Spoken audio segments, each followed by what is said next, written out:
Shalom anak-anak, selamat pagi, semangat hari Senin. Sudah hari Senin, berarti sudah saatnya kita belajar bahasa Indonesia. Sudah siapkan anak-anak belajar? Oke, luar biasa. Mari kita belajar bahasa Indonesia.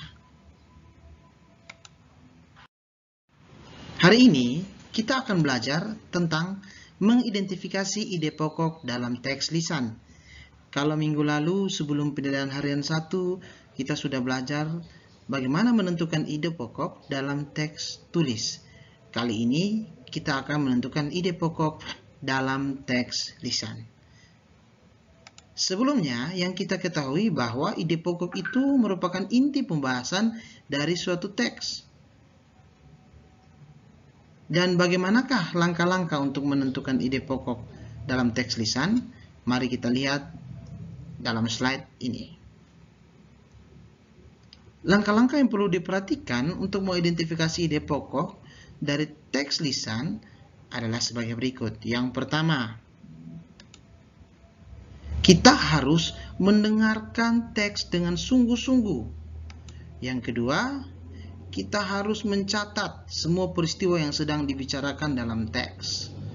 Yang ketiga, kita harus menentukan topik serta kalimat utama yang menjadi inti dari teks lisan. Tentunya anak-anak sudah tahu kan apa itu kalimat utama? Pak harap anak-anak tidak lupa ya. Selanjutnya kita harus menentukan ide pokok dari teks lisan berdasarkan kalimat utama yang telah ditentukan.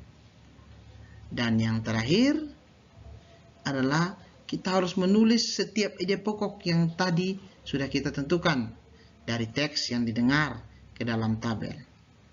Nah, sebagai catatan anak-anak, perbedaan teks tulis dan teks lisan adalah kalau teks tulis adalah teks yang tertulis di atas kertas, sementara teks lisan adalah teks yang dibacakan, sementara tugas anak-anak adalah mendengarkan teks tersebut. Nah, setelah kita mengetahui bagaimana cara mengidentifikasi ide pokok dalam sebuah teks lisan, kali ini kita akan belajar bagaimana cara menceritakan kembali isi teks berdasarkan ide pokok. Karena sebentar nanti akan ada tugas untuk menceritakan kembali isi teks berdasarkan ide pokok. Nah, langkah-langkahnya seperti apa? Mari kita lihat. Langkahnya yang pertama, catatlah informasi penting yang disampaikan dalam teks. Yang kedua, buatlah ide pokok dari teks yang dibaca atau didengar. Yang ketiga, setelah buat ide pokok, kita harus membuat kalimat yang berisi ide pokok tersebut. Sekali lagi, yang ketiga, buatlah kalimat utama yang berisi ide pokok tersebut. Yang keempat, buatlah beberapa kalimat yang berisi informasi-informasi penting dari teks tersebut. Yang kelima, perhatikan ejaan dan pemilihan kata saat membuat kalimat, supaya kalimat yang anak-anak buat itu sudah benar ejaannya. Yang keenam, susunlah kalimat utama dan kalimat pengembang hingga menjadi teks baru yang urut. Sekali lagi ya, kita baca bersama-sama ya. Yang pertama, langkah-langkah menceritakan kembali isi teks berdasarkan ide pokok. Yang pertama adalah kita harus mencatat informasi penting. Yang kedua, buatlah ide pokok. Yang ketiga, buatlah kalimat utama yang di dalam kalimat utama itu sudah berisi ide pokok. Yang keempat, buatlah beberapa kalimat yang berisi informasi-informasi penting.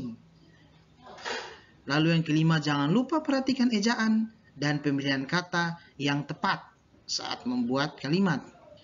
Dan yang keenam, yang terakhir adalah susunlah kalimat utama dan kalimat pengembang hingga menjadi teks baru yang urut. Oke anak-anak, apakah sudah bisa? Jika belum paham, silakan diulangi video ini beberapa kali. Nah, di akhir dari video pembelajaran kali ini ada sebuah tugas yang harus anak-anak kerjakan. Nah, tugas kali ini adalah anak-anak yang pertama anak-anak akan mendengarkan sebuah teks bacaan yang dibacakan secara lisan oleh Pak. Dan anak-anak silakan mendengarkan. Lalu ada suruhan di slide tersebut untuk anak-anak kerjakan soalnya. Oke anak-anak? Dan yang pertama, mari kita dengarkan teks yang akan Pak Giran bacakan. Oke anak-anak? Teksnya berjudul Gamelan yang Mendunia. Indonesia memiliki banyak kesenian yang cukup terkenal.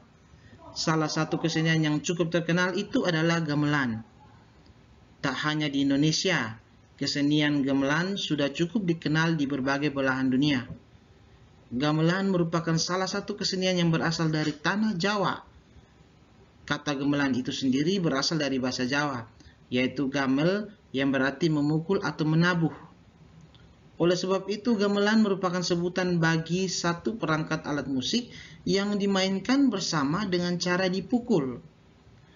Gamelan biasanya terdiri atas kendang, boning, boning penerus, demung, saron, peking, kenong, ketuk, slentem, gender, gong, dan gambang. Setiap alat musik dalam gamelan memiliki fungsi berbeda-beda. Ada yang berfungsi mengatur tempo, memberi melodi, hingga memberi tekanan pada bagian-bagian tertentu sebuah lagu sesuai nada yang dibutuhkan. Perpaduan dari keseluruhan sistem alat musik itulah yang menjadi dasar keharmonisan lagu-lagu dari gamelan. Nah, bagaimana anak-anak? Apakah sudah cukup jelas teks yang tadi Pak sudah bacakan? Oke, Pak akan bacakan sekali lagi.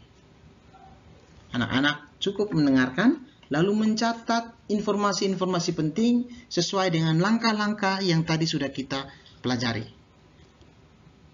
Sekali lagi Pak bacakan ya.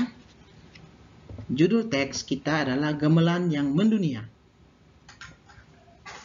Indonesia memiliki banyak kesenian yang cukup terkenal.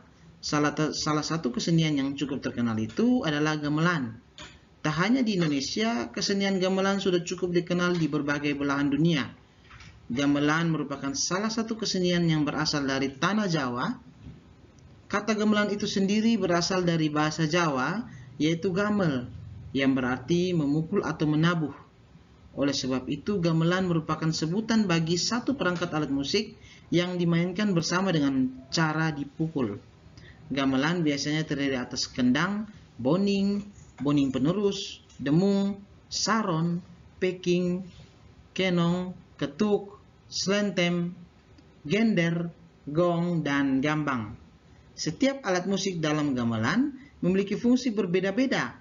Ada yang berfungsi mengatur tempo, memberi melodi, hingga memberi tekanan pada bagian-bagian tertentu sebuah lagu, sehingga nada yang dibutuhkan sesuai. Perpaduan dari keseluruhan sistem alat musik itulah yang menjadi dasar keharmonisan lagu-lagu dari gamelan. Oke, berikut teks yang sudah Pak Giran bacakan. Setelah Pak bacakan, silakan anak-anak catat kembali kalimat utama dan ide pokok dari teks tersebut. Lalu kemudian buatlah video menceritakan kembali isi teks lisan yang dibacakan oleh Pak tadi dan diupload ke GC. Oke anak-anak, sudah cukup jelas ya? Oke, demikian pembelajaran hari ini. Sampai jumpa. Tuhan Yesus memberkati. Shalom.